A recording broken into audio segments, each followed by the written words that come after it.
you go. This is Tea with the K's, a follow-up to the three videos that we did for the holiday season. And we would like to come back around and talk about some of the really cool things that people shared with us. Yeah, and things that we also felt and experienced ourselves for the holidays. But there was like an overlapping theme that kind of went on, right? So it was Exactly. like, and what I think it was that there was like, okay, I'm gonna take this moment for myself so I can center myself, but then I get lost into the nervous system of fight or flight, freeze or fawn in doing that pause. So where do we find the balance in that? So Yeah. maybe we can go in with an example because that's kind of hard to understand what I'm talking about, right? Yeah. So go So into the example. right. If you didn't listen to the three videos prior to this, one of the things that we talked about was how do you take care of yourself, your inner boundary at the Thanksgiving table. And for some of us, it's not about an external boundary of like, I don't want to be here, peace out, I'm gone or not coming. Internal is how do I want to feel, which means sometimes you take a pause, what Kim is talking about, pause and breathe and recalibrate a little bit, right? Let it go.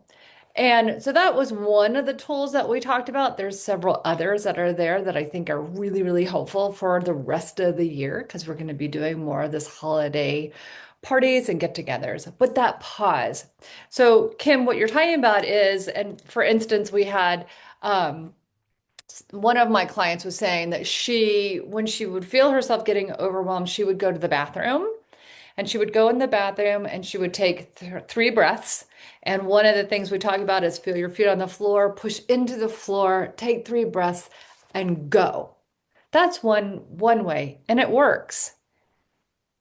The other way is when we go to the kitchen to take a breath, and we end up staying there for 3 hours cleaning the kitchen. Doing the dishes and sweeping the floor and staying away from everybody else and creating that external boundary, right? It's a huge boundary. So, what you're naming again is I'm creating an external boundary without saying I'm creating an external boundary. I just am. Boom, done. I'm out. Peace out. So, where do you find? So, here's the recognition of I'm getting overwhelmed. And then we go to the kitchen. And one of the things that we were talking about earlier is I'm like, I trust nature so much that nature made us the way that we are. However, I do have questions for nature sometimes. And this is one of them. Why, nature, did you give me the ability to recognize this here? And then give me the ability to step out and get caught in disassociation, dysregulation, when I think I'm going toward what it is that I want to do to take care of me. Why did you make them so close? And maybe it's because she says, find yourself in the middle. So roll back that camera, roll it back. You paused, you went into the kitchen, you're doing the dishes. What made you stay? Mm, What were you feeling? What were you not wanting to feel? What made you stay? That's the mm, question. yeah. And so one of the things that came up was that feeling that made you stay was, oh, well, I started this, so I gotta finish it, right? Because there was that expectation. Oh, well, I started this, now I gotta be here, and this is what I'm doing, and I guess I'm just gonna keep going. Um, so there's that as a feeling. There's also the feeling of I really don't want to be out there. Like I don't want to have that conversation. I don't want to be and that feeling feels really ooh to me. So I'm just going to stay here because here, at least I know I'm safe. Here, at least I don't have to go back out there and feel that. Yeah. And there's that fine line again to talk about. So it's when we want to go to self-discovery, self-healing, I want to say like drive to where we want to be, Inquiry. Yeah. inquiry and change. It's so when I want self-change, There is this really beautiful flow of I'm going to step out and step back in. I'm going to step out and I'm going to step back in. We're so used to either staying stuck in an old pattern or completely leaving. So, what does it feel like to step out to the dishes and go, I really don't want to be there, but if I stay completely out, the reality is I'm avoiding and I'm doing what I used to do. So, what would it feel like to step in and step out? It is one of the things that I Mm, say, I really believe one of the hardest things about parenting is knowing when to step in and step out, when to guide and let go, when to be there and back hmm off. I think it's the hardest part about parenting more than anything, which means it's the hardest part about parenting and coming home to ourselves. So in that Yeah. moment, it's how do I got just goosebumps and I'm not going to cry this time. How do I pause, step out, take care of myself, step in? Step out. There's a way in which when we do that, we're breaking the old patterns of either staying stuck or avoiding. And we're teaching our hmm body, hey, I have an intention that I'm going to make for myself and I'm going to keep it. And that intention is I'm here to grow, which means I'm going to focus on me. I'm going to step in, I'm going to step out. That doesn't mean that you get up from the table every 5 minutes. It means No, what are you going to say? I was just going to say it's very much a dance that you have to do. And there's going to be missteps along the way and you've never done this dance before, so I mean it's going to look weird too. So it might be, that first time that you're trying it out that you're leaving the table every 5 minutes and people are like, "Does she have a bladder problem? Like what's going on?" It might And you look might weird. say, yes, yes, I do.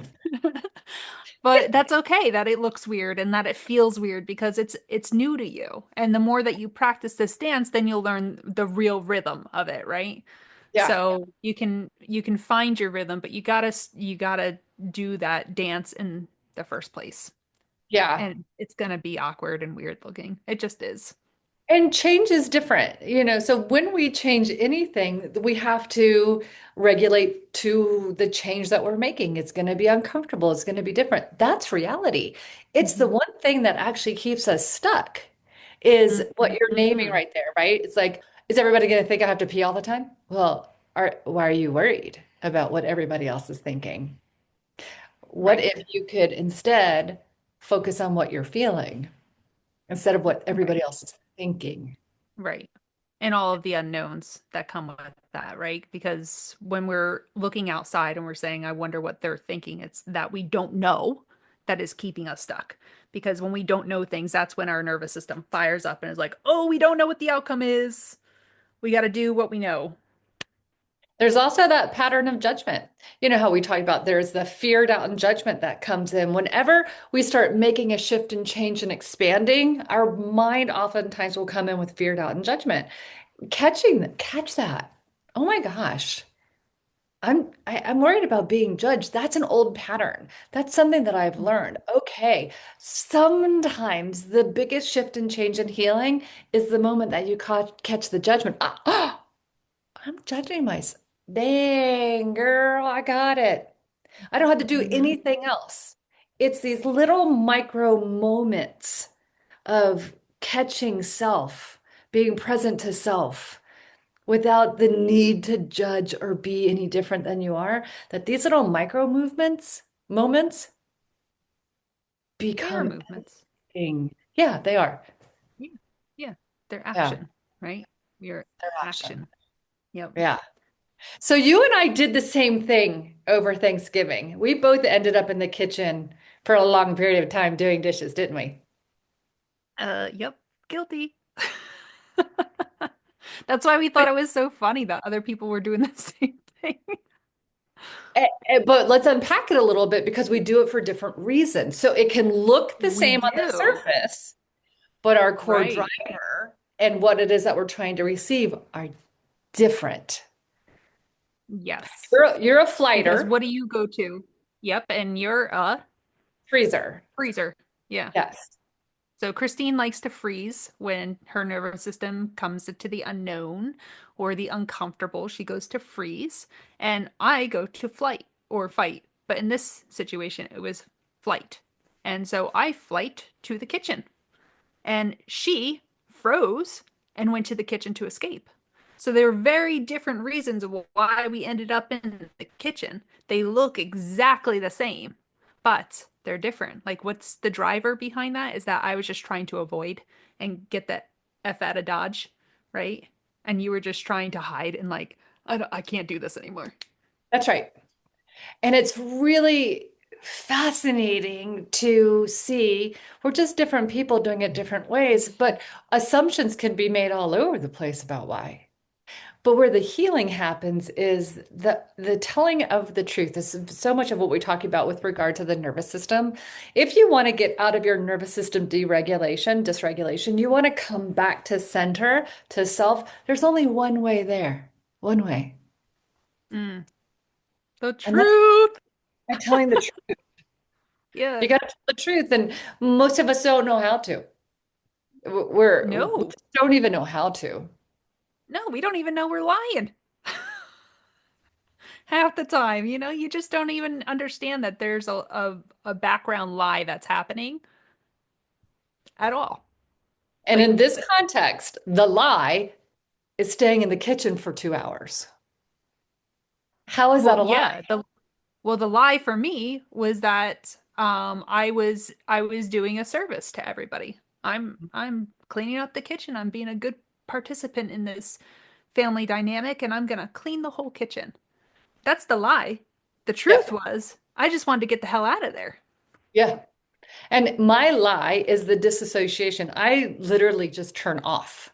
Like I just turn off. And that's a lie to myself because I'm not allowing myself the opportunity to be present, Mm, you know? So it's again, two different behaviors, two different drivers, two different things that we're getting that hmm are very different. But how you and I individually shift and change it is to name it, tell hmm the truth when we name it, hmm and then pause without the judgment. Yeah. And that's what we're inviting everyone to do in this is like find out what it is that makes your behaviors what they are. Dig a little deeper, get a little curious. Like, what is it that's actually driving me to the kitchen or into the bathroom every 5 minutes? Or, whatever the behavior is, get curious about it. Because there's always something there to look at. There always is something there to look at. 1,000% of the time. 1,000% of the time, Mhm. which can get a little annoying sometimes. Yeah. Uh, uh, And, part of it too, I know for me, the day after Thanksgiving, I sat in a lot of reflection the next morning of how did I mm, feel and how do I want to feel moving forward? And there are certain people that I can point to that I can blame for how I felt, or I can take a step and look at the evening, recognize how I felt, what I don't want to feel, how I might want to do it differently next year without blame. But from naming, this is how I want to feel mhm, next year. And by the way, I also took the time to own what did feel good and what did feel right. I took the mm, time, and this is not a thing that I'm good at doing. This is part of my thawing practice as of, today. I'm like, I want to thaw more. I don't want to freeze so much. So another tool for somebody like me to use that wants to thaw is I have to pause long enough and feel and receive the truth of what I did do well and I want to feel more of. mhm. Mhm. Yeah.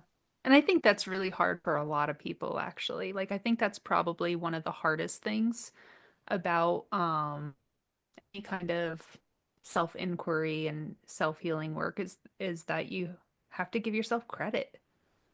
And Yeah. that I don't know why that's so hard to do, to allow yourself to receive like, oh, this is what I did right. I like the way that that felt. It's hard though. It's a hard practice because we're so conditioned to just like beat ourselves up to death, you know? And there's those automatic pilot thoughts, those automatic pilot labels. The automatic pilot judgment. So for me, when I reflected, I'm like, oh my God, I was in the kitchen cooking all day. And somebody else goes, oh my God, that's terrible. Gosh, you were in the kitchen cooking all day. Weren't you exhausted? Because that's such a normal automatic pilot response. And I was like, no, it's great. Hmm. No, I loved it. My kids and I were in the kitchen. We had music playing. Everybody was cooking what they were wanting to cook. I don't know timing. I fucked up a lot. I overcooked my protein. I did this really cool like pork wrap, and I'm like, yeah, it's leather. It's dry. It's dry. It's dry. And You're gonna but need a lot of sauce with that. so I'm like, everybody put sauce on it. But I wasn't upset because I haven't done this before. And the moment that I felt myself going, oh my gosh, I messed it up so bad, I was like, but we were singing and dancing Yeah, in my you just took kitchen. away from that Yeah. good feeling. Yeah. Yeah. I'm Hmm. like, That wasn't nice. That was rude. that was rude. My daughter had that pork and she was like, I can butterfly this. I'm like, you can? I don't know how to. She's like, I got that. And so it is changing those patterns and reflect on what worked. What worked for you? Mm. What worked for me? Well, I guess, I mean, I did the sausage in the pocket thing, and having that opportunity with my kids was really great. I mean, they didn't take to the sausage like I thought they would, but I did. Um, and then there was also like moments of like I needed space, but I also wanted to stay connected, so I invited my daughter out for a walk with me before dinner started. I was like, "Hey, you want to go for a walk?" And we had a fabulous time, Yeah. just chit-chatting away, you know. It's really nice. Yeah. Yeah. Change what we believe. And I love reminders. We talk about reminders all the time. Whenever we find ourselves in a black or white way of being, we are operating from fear and from your adaptive child, from a part of you when you were younger that was wounded, that's still seeking that safety so much. That's black and white Hmm. thinking. That's rules. But when we step into the gray, I should say gray, when we step into the gray, we're more in our functional adult. I'm flowing. I'm tapping in and I'm tapping out. It's being in more Doing that control. dance. It's the Hmm. dance. Hmm. And I know for some of my clients, when I'm like, do you want to be a functional adult or an adaptive child? They're like, seriously? I'm like, seriously, choose. What do you want? Adult. I'm like, gray. Go gray. And they're like, I don't want to go gray. I'm like,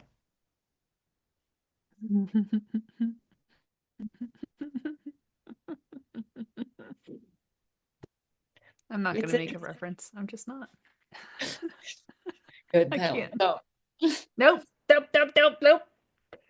But yeah, Yeah, and so this all brings us to Christine and I are really hoping to get together at the new year with everybody to do like a 30-day challenge because we're going to be talking all December now about letting go of old behaviors and old patterns so that we can create some room for new behaviors and patterns. Like start getting clear about what it is that we are doing, naming that, noticing it, and does it align with who we want to be? And if it doesn't, let's let it go so that we can create room to adapt new behaviors. And we're talking micro behaviors. We're not talking big, grand gestures. We're talking about little, tiny things that we can adjust in our day so that it's easy and maintainable. And then this way, you're more likely to follow through and turn it into a new habit. and the research will show that when we do when we do these little micro movements toward change, your body trusts you more. Because so many of us are used to saying, I'm going to do this or I'm not going to do that. And we don't follow through on what it is that we say. And what your body actually learns is, I can't trust you because you don't follow through on anything you say. It's Yeah. subconscious, but it doesn't trust you. So how do we, I always think about it this way. You see like a dog that's been on the street for so long and you try to go help it and it's scared, right? And what do? They freak out, they run, they growl, they bark, they get into a corner and they'll try to attack you if you try to come toward them because they're terrified. So what do you have to do? Go slow, earn their trust. Hmm. really slow. You ever really see slow. those people do those on YouTube where they sit with the dog for days trying to Yes. earn that trust? Yeah. Yes. Your body is Slow. so different. You got to go Yep. slow. That's why these little micro movements or moments are so incredibly important. More important than Yeah. the big. And I think we will actually have to dive into that a little bit deeper. This whole self-trust thing, it's a big piece in all of this.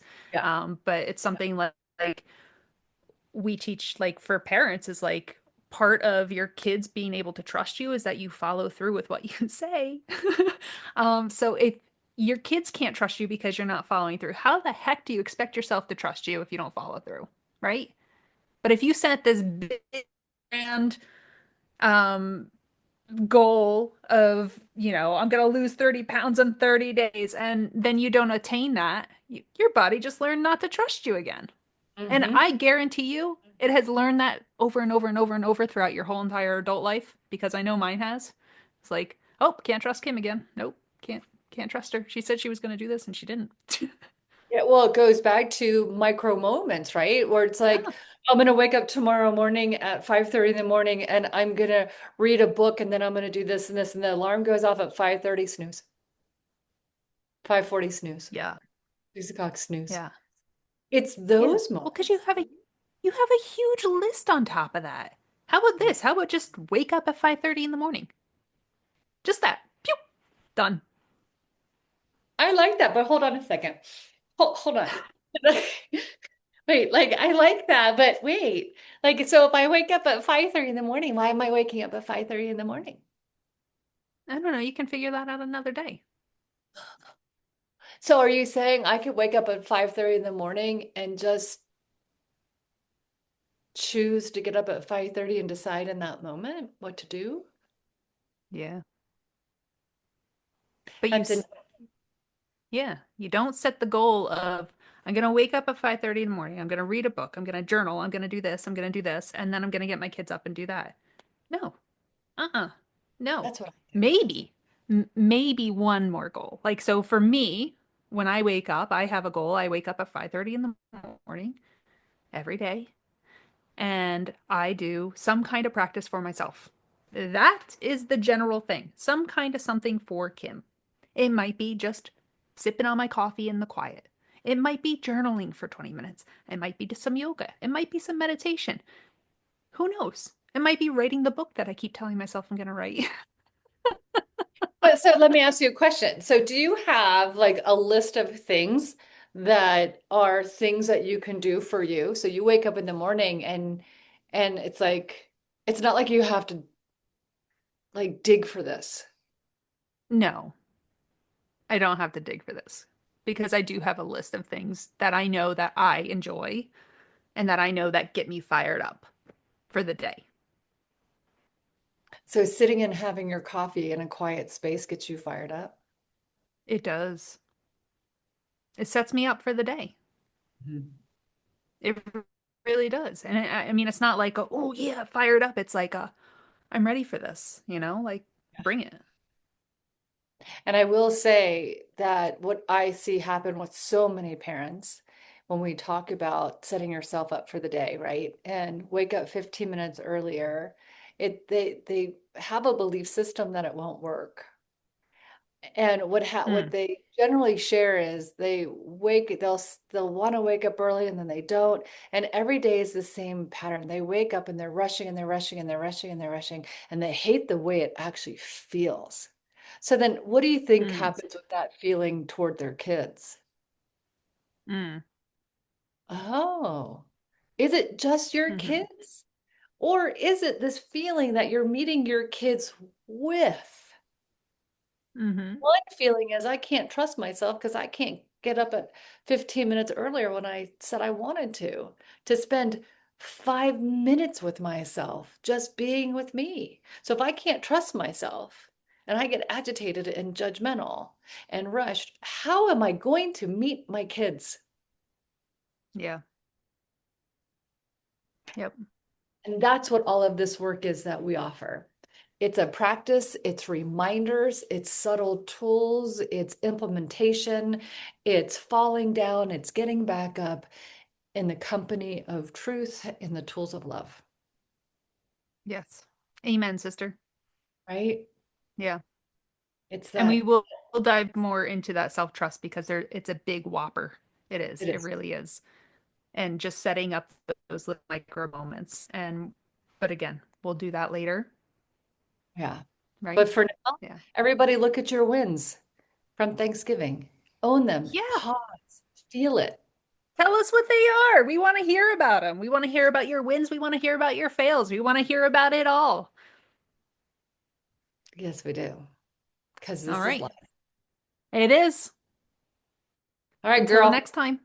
Till the next time.